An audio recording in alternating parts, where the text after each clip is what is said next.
Hello everyone, today we're going to make a reaction to Geography Now Malta. Original link in the description, I will start the video. Oh, what's that? Geography Now Alright t-shirts? then. Yes, you can get one now at geographynow.com. Okay Anyway, then. this place. It's like the Alright then. strangest little sovereign island nation with the strangest little Alright then. language, with the strangest little homes, on the strangest little landscape. Ah, why thank you. I said Pharaoh's sovereign, your constituent. Oh, you did not sovereign just... belongs Okay, to Denmark. time to go. No! Anyway, this episode is about Malta. Okay, let's learn about Malta. It's time to learn geography now! Hey everybody, I'm your host Bart. Alright then. The only thing most people from the outside world have heard about this place would probably be the Maltese dog, voted the world's best therapy dog, and if trained well can become millionaires. Literally. But there's so much more, I promise you. There's temples, cliffs, octopi, strange words, and a lot of limestone. And if any of you guys from Malta want to send those twisty things, I do love them. Wow, Keith, that's quite the Malteser for this episode. No, seriously, I do want them. Alright. Now, for Malta, everything, literally everything, is like a step back in time. This entire country is like a living, breathing museum. I mean, it's no wonder that movies like Gladiator, Troy, Captain Phillips, and TV's Game of Thrones were all shot here. First of all, Malta is a small island archipelago nation, the fifth smallest in Europe, located in the Mediterranean Sea, just about 50 miles or 80 kilometers south of Sicily, Italy. Made up of many small islands and islets, however, the three main islands are Malta, where about 90% of the population lives, and Gozo, next to Little Comino, which acts as a bird sanctuary, and although it has two main hotels and shopping centers, only about 3 residents actually live on the island permanently. The country is divided into 5 regions, which are further divided into 68 local councils. Alright then, this is interesting. I love Malta. Malta is a very interesting country. However, keep in mind, Valletta proper only takes up this small peninsula located in the greater metropolitan Bay Area. The area also includes the second and third largest cities, Birkirkara and Kormi. Otherwise, the largest city on Gozo would be Victoria. The country only has one main airport, Malta International. Otherwise, if you'd like to visit Gozo or Comino, you can take a short ferry from the Surkewa ferry, which has regular daily service to each one. Speaking of which, Valletta has like over 300 monuments and is crowned by UNESCO as the most concentrated historical area in the world. If you come here first, you'll notice an abundance of beige and tan buildings and houses. They're all made of the typical Mediterranean limestone. And the best part, no property tax. But you know, it's all a write-off, so just, you know, compartmentalize your assets versus liabilities and manage your capital to accommodate the remaining principal plus interest until you qualify to refinance in a few months and you'll be fine.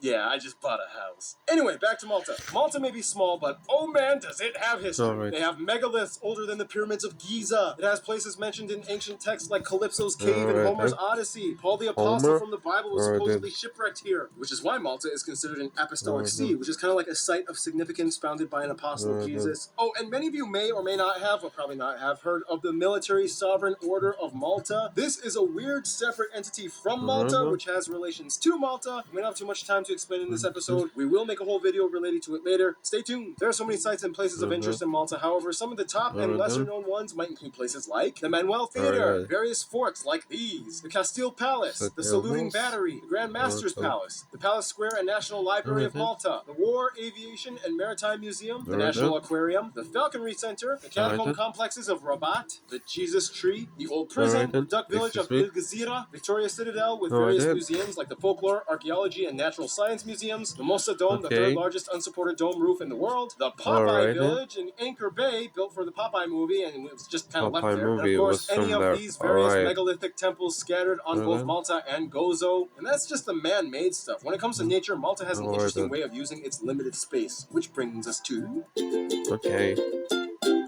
So, just like its buildings, you look at Malta's land and would think, how exactly would I describe this? First of all, the country lies in a relatively stable part of the Mediterranean ridge, a part of the larger African plate zone in the Mediterranean. They enjoy a comfortable Mediterranean climate with mild winters and hot summers. The islands are generally bumpy with low hills, and the highest point, Tad Mierek, located on the cliffs of the south side of Malta Island, and the 3 small ridges dotting the west side. Otherwise, 5 main natural bays and harbors can be found all over Malta Island, which has made it a historical maritime hub, especially with the Grand Harbor in Valletta. Unfortunately, the most iconic landmark of the country, the Azur Window, a 28-meter tall natural stone arch in Gozo Island, was destroyed in a storm back in 2017. Yeah, pretty sad story. Okay, this is the part where I typically say triple shot of espresso break, and then Noah comes in so I don't lose my voice by the end of the episode. But Noah's not here because he's traveling, so let's get someone who's basically like Noah.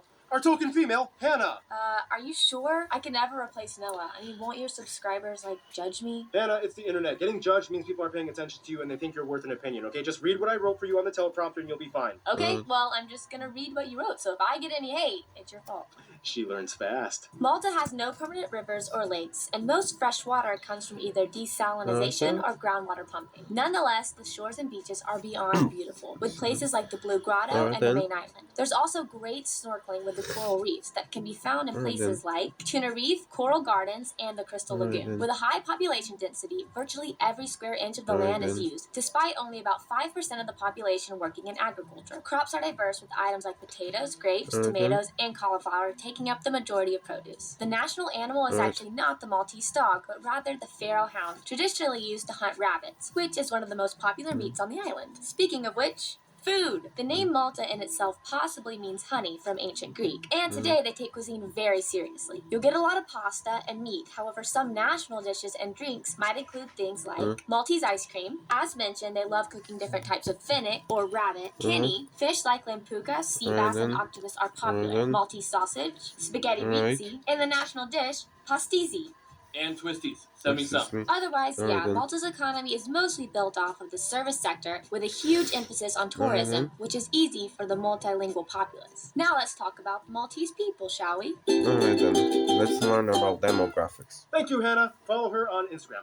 We've talked about how the buildings are confusing, the landscape is confusing, but now we reach the biggest anomaly, the Maltese people. Who and what exactly are they? Well, first of all, the country has just about 450,000 people and is one of the most densely packed European nations. The majority of the country is made up of ethnic Maltese, that number about 95%, and the rest are non-Maltese people, mostly British and Italian. They use the euro as their currency, they use the Type G British-style plug outlet, and they drive on the left side of the road. Yeah, left side and Type G. That gives you a little hint on their left backstory. side Now let's talk about as well, since I did Japan, UK, not UK, I mean Japan and Ireland I did, but I'm doing UK, so language written in a Latin alphabet. They have a bunch of weird dotted letters and a strange H with a slash through it. It follows the same structure and overall grammar of Arabic, and about 1/3 of its vocabulary comes from Arabic. About half of the words are Italian or Sicilian Italian based, and the rest are mostly English and French derived. It's a really interesting language. If you've never heard of it, Maltese Geography's Bradley and Julia sent me this.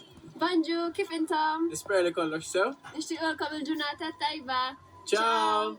Did you notice that? In the beginning they said bonjour, kif intom, that's like a mix of French and Arabic, but then at the end they say ciao, which is Italian. And all that is like normal for them. Now, why is the language structured like this? Well, basically, after the Byzantine Empire, You're gonna speak Arabic. Nope, you're gonna speak Italian. Nope, now Napoleon wants you to speak French. No, we're going to teach you some English now. How about you introduce yourself?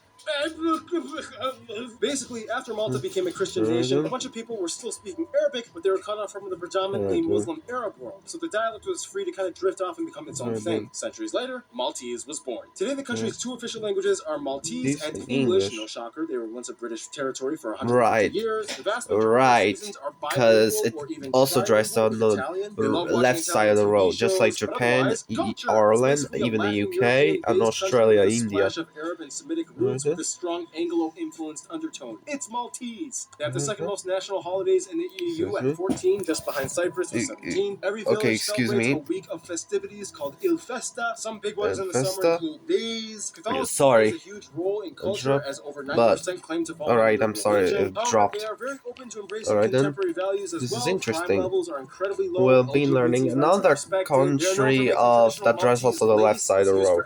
First was Japan, Ireland, Malta, now I guess we have UK, Australia, India. This symbol is called the Maltese cross. You might see it a lot in Malta because it's the Maltese cross. It's theirs. Bocce ball and water polo and horse racing are popular sports. Yeah, stuff like that. Okay, history time. We don't have a lot of time to explain everything, but in the quickest way I can condense it. Prehistoric era, Copper Age, Bronze Age, Phoenician and Carthaginian era, Romans, Christianity, Byzantines, Arabs, Normans, Middle Ages, Knights of St. John, Turks, Turks. then. Malta is built. The French come in for like 2 years. The British come in. 1964 independence. 1974 republic. 1979 Freedom Day. 2004 they joined the EU. 2008 the Eurozone. And here we are today. Some famous people from Malta or of Maltese descent might include people like Joseph Kaleha, Ira Losko, Andre Shembri, Tony Pulis, Charlene Wales, Spiteri, Dom Scottish. Mintoff, Ella Iyer. A lot of you suggested I mentioned this YouTuber guy, and apparently I was told Grand Meghan Markle's great Day. grandmother was born in Malta, as well as Britney Spears' YouTuber. great grandfather in 1873. So to Maltese people, it still kind of counts. Yeah, when your country has less than 500,000 people, every little piece counts, then. including the last segment of this episode, the.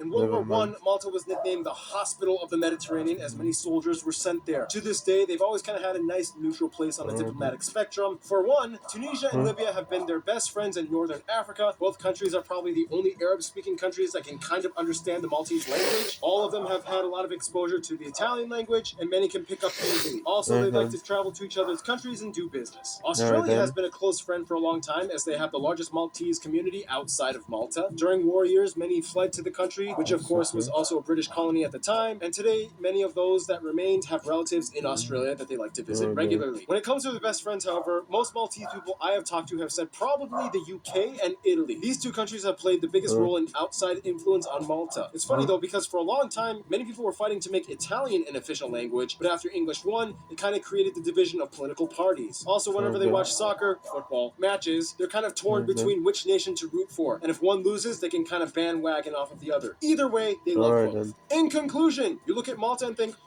Catholic, Arabic, Italian-ish speaking people that drive on the left side of the road. How would I even label that? Well, you would label it as Malta. And send me twisties. Stay tuned. The Marshall Islands is Goodbye. coming up next.